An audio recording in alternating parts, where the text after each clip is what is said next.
सप्तम दिवस यानी कि 7वां दिन। तो सप्तम दिवस की वेला में आज की बड़ी सुंदर कथा है भगवान की। आज कथा ब्रह्म लगा दी जाएगी। हरिहर गंगा के किनारे 88,000 ऋषि मुनि बैठे हैं। व्यास नंदन श्री सुखदेव जी कहते हैं, राजन परीक्षित, जिस समय भगवान श्री कृष्ण ट्रेवल डालो पतली करो पतली मथुरा नगरिया वापिस लौट करके आए। और भगवान श्री कृष्ण मथुरा नगरिया जिस समय लौट करके आते हैं तो भगवान को धीरे धीरे समय व्यतीत होता गया। उसके बाद एक दिन भगवान श्री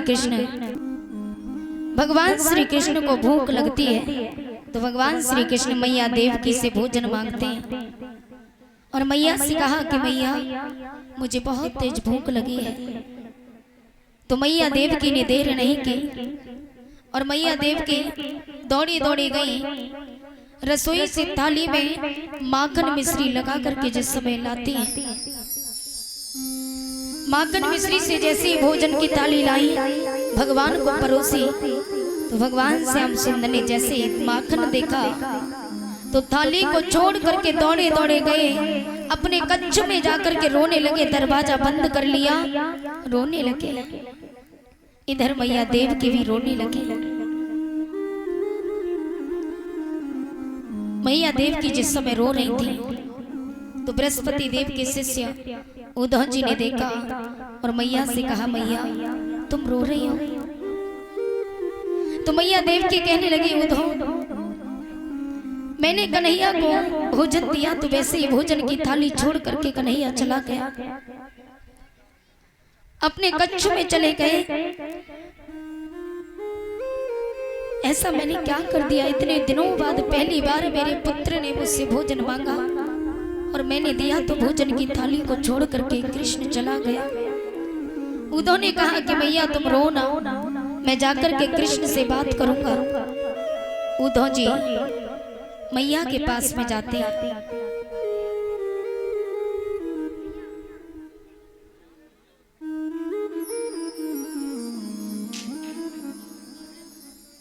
भगवान श्री कृष्ण अपने कच्छ में रो रहे थे। उद्धव जी जाकर के पहुंचे। उद्धव जी ने जाकर के कहा, कृष्ण। भगवान श्री कृष्ण ने अपने आंसुओं को पोंछा तो उद्धव जी जाकर के भगवान श्री कृष्ण से कहते हैं कि कृष्ण तुमने अच्छा नहीं किया, जो मैया की आंखों में आंसू दिए ये तुमने अच्छा नहीं किया। आज तक मैया देव की बहुत प्रसन्न थी और तुमने उन्हें रुला दिया। तो भगवान श्री कृष्ण कहने लगे, उद्धव मैंने मैया को रुलाया, मेरा रुलाने का कोई मतलब नहीं था। मैया से कहना कि अब अगर मेरे लिए भोजन लाए तो उसमें माखन मिश्री न लाए। मैं जब मथुरा से चला था तो मैया यशोदा ने कहा कि कृष्ण तुम मुझे छोड़ करके मत जाओ, मुझे छोड़ करके ना जाओ। तो मैंने मैया से कहा कि मैया मेरा सबसे प्रिय माखन मिश्री है, मैं उसको भी तो छोड़ करके जा रहा हूँ। मैया देवकी से कह देना कि मेरी गलती को क्षमा करना, पर मेरी थाली में आज के बाद माखन मिश्री लेकर के ना आए। उद्धव ने कहा, कृष्ण तुम्हारी आंखों में ये आंसू कैसे आ गए? तब कृष्ण ने कहा, उद्धव ये आंसू नहीं, ये ब्रजवासियों का प्रेम है जो ये मेरी आंखों से बह रहा है। मुझे मैया यशोदा के माखन मिश्री की याद आ रही है। आई लहर आज ही सिद्ध में बही, मेरी आँखन में आंसू बरछाई है। उदासी श्याम ब्रज के संदेश में मैया के माखन की कीमत चुकाई है, अजी मैया के माखन की कीमत चुकाई है। भगवान ने कहा है उद्धव, मुझे ब्रजवासियों की बहुत याद आती है।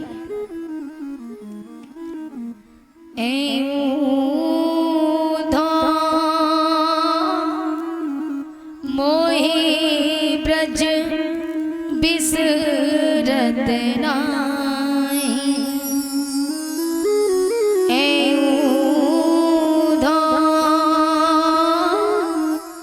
मोहे ब्रज बिसरत नाहि, हंस सुता की सुंदर कलरब, हंस सुता की सुंदर कलरब, और कदमन की छाई है उदो, मोहे ब्रज बिसरत नाहि, है उदो, मोहे ब्रज बिसरत नाहि।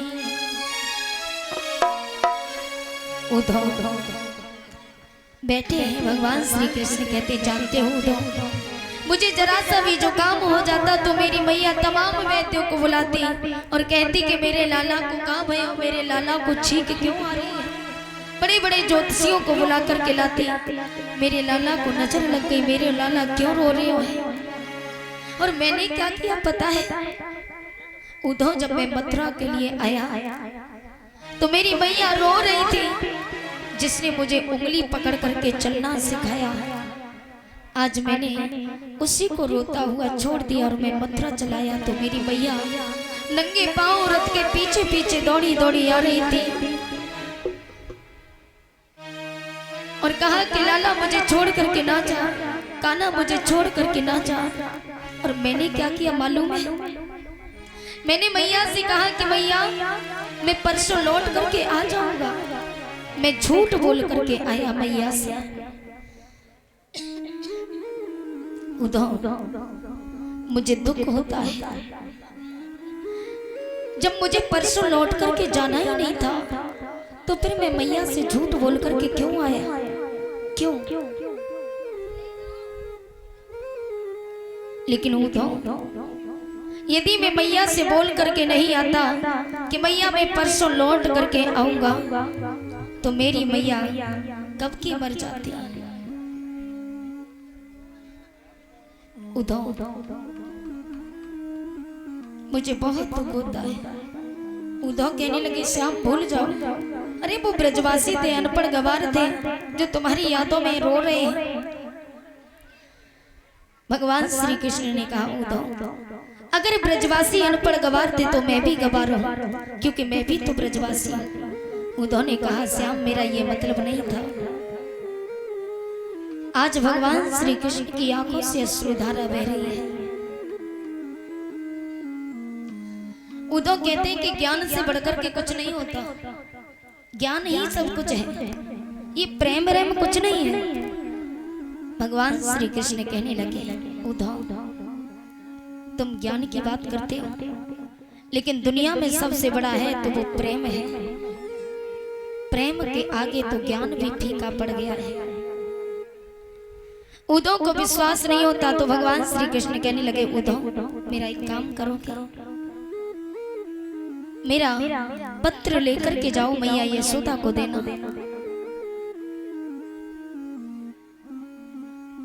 भैया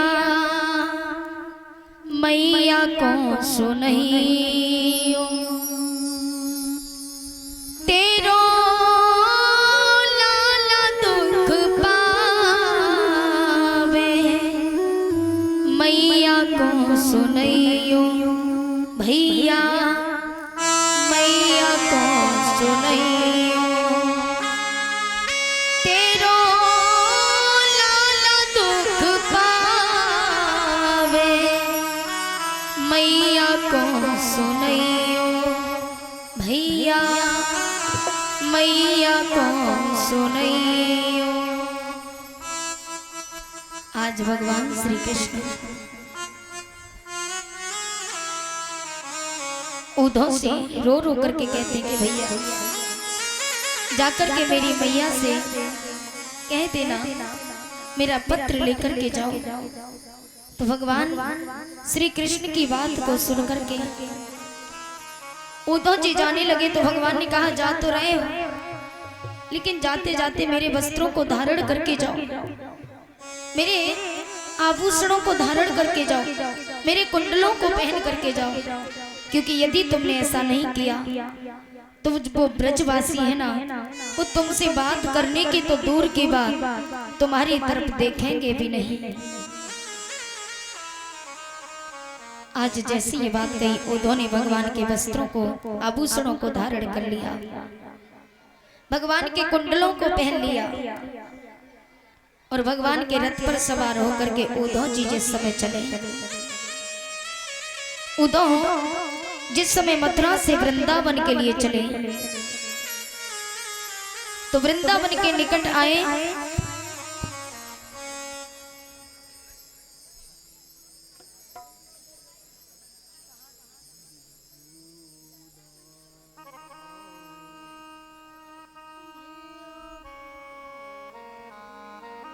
और इसी बीच में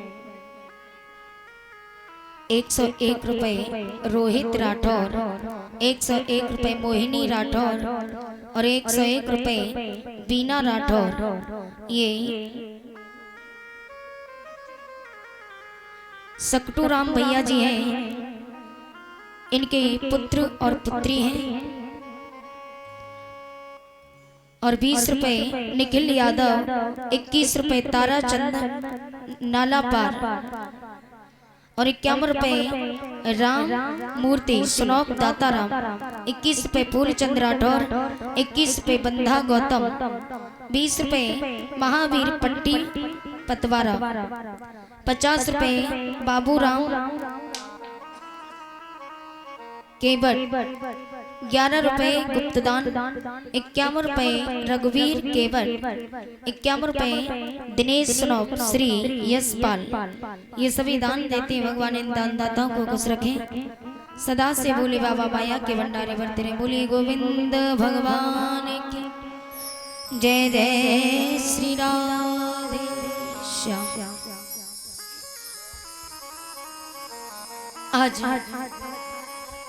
उद्धव जी जिस समय मथुरा से वृंदावन के लिए चले, मथुरा से जब चले उद्धव तो वृंदावन निकट आया, वहीं से प्रेम ने अपना अनोखा रंग दिखलाया। उलझ कर वस्त्र में कांटे लगे उद्धव को समझाने। जो वृंदावन के जो कांटे भी थे ना वो उद्धव के वस्त्रों में उलझने लगे, मानो ये कहना चाह रहे हो कि उद्धव लौट जाओ यहाँ से, तुम्हारा ज्ञान का चर्चा यहाँ चलने वाला नहीं है। उलझ कर वस्त्र में कांटे लगे उद्धव को समझाने, तुम्हारा ज्ञान पर्दा फाड़ देंगे हम प्रेम दीवाने। आज उद्धव जी जैसे ही मथुरा से वृंदावन के लिए चले और जैसे ही चले तो उसी समय जो कांटे भी थे ना ब्रज के वो उद्धव के वस्त्रों में उलझ करके मानो ये कहना चाह रहे हो कि यहाँ से चले जाओ, तुम्हारा ज्ञान का चर्चा यहाँ चलने वाला नहीं है। तो उसी समय आज जो उद्धव थे आगे बढ़े।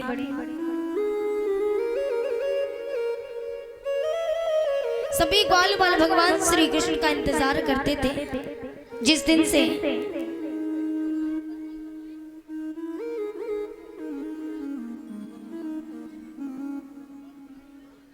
श्री राधे ग्वाल बाल सभी भगवान श्री कृष्ण की राह देखते थे, क्योंकि भगवान परसों की लौट करके कह के गए थे ना कि मैं परसों लौट करके आऊंगा।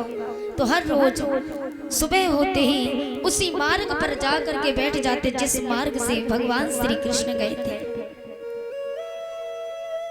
शाम होते ही उदास होकर के लौट करके घर जाते, आस टूट जाती कि श्याम अब नहीं आएगा। सुबह से शाम तक इंतजार करते, शाम हो जाती कि अब श्याम नहीं आएगा।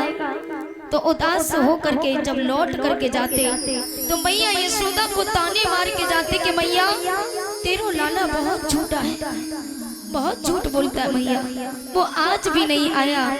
रो करके चले जाते ग्वाल बाल। मैया यशोदा भी रोती रह जाती थी। लेकिन उस दिन सभी ग्वाल बाल झाड़ियों में बैठ करके इंतजार कर रहे थे। रथ को आता हुआ देखा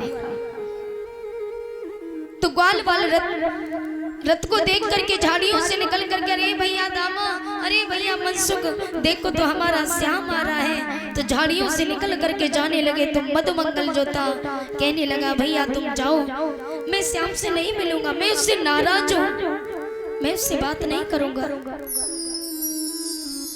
ग्वाल बाल दौड़े दौड़े जा रहे हैं। मधुमंगल ने सोचा, मधुमंगल सबसे आगे दौड़ता हुआ पहुंचा। तो दामा ने कहा चौरे मधुमंगल, तू तो कह रहे हो कि मैं श्याम से नाराज हूँ, मैं नहीं मिलूंगा, लेकिन तू सबसे आगे पहुंचा। तो मधुमंगल की आंखों में आंसू भर आए, कहने लगा भैया मैं नाराज तो श्याम से बाद में हो लूंगा, लेकिन एक बार मेरा श्याम इतने दिनों बाद आ रहा है, एक बार अपने श्याम के गले से लग करके रो तो लूं। सबसे आगे मधुमंगल पहुंचा।